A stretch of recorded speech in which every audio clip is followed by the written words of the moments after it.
تنادي لبابجي.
There's no feeling more intense than starting over.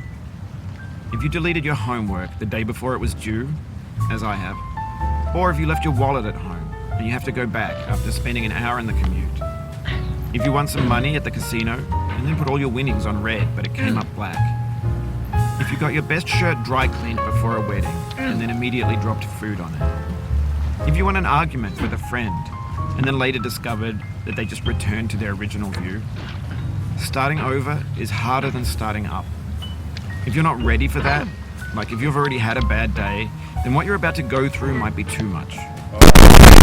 Come back. I'll be here. Alright, thanks for coming with me on this trip. I'll understand if you have to take a break at any point. Just find a safe place to stop and quit the game. Don't worry, I'll save your progress, always.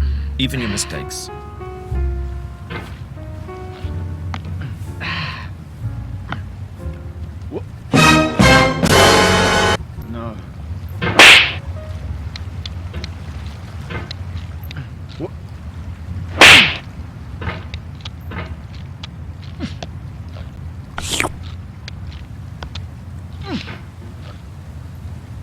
This game is a homage to a free game that came out in 2002, titled Sexy Hiking. The author of that game was Jazuo, a mysterious Czech designer who was known at the time as... شو هذا؟ أداء أسطوري. أداء أسطوري، أداء بيخوف. صراحة أنا انصدمت. اللعب كان كثير حلو، اللعب كان حلو، اللعب كان تكتيكي، اللعب كان فظيع، أداء جميل، أداء قوي.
In a certain way, Sexy Hiking is the perfect embodiment of a B game.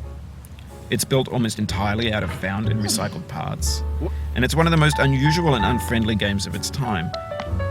In it, your task is simply to drag yourself up a mountain with a hammer. And that act of climbing, in the digital world or in real life, has certain essential properties that give the game its flavour.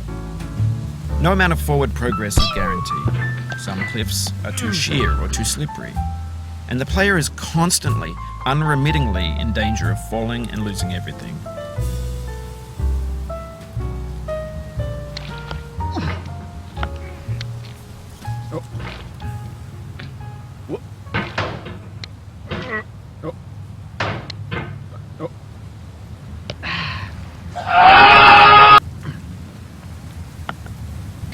أعمى يا أعمى إيه.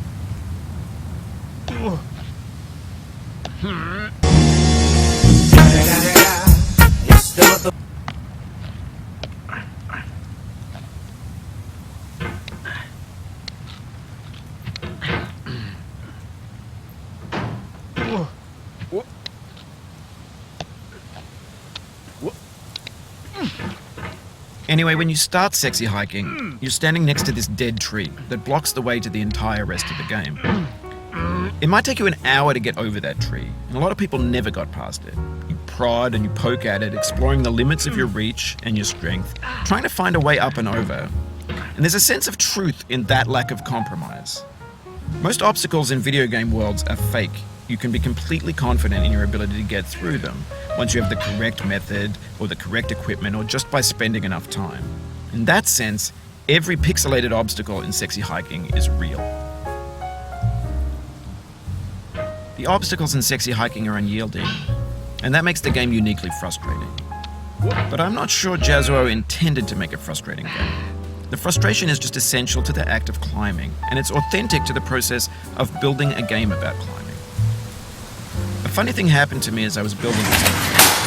I'd have an idea for a new obstacle, and I'd build it, and it would usually turn out to be unreasonably hard. But I couldn't bring myself to make it easier.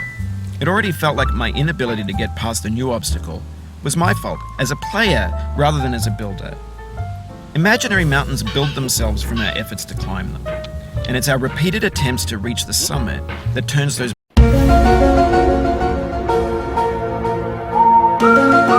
mountains into something real.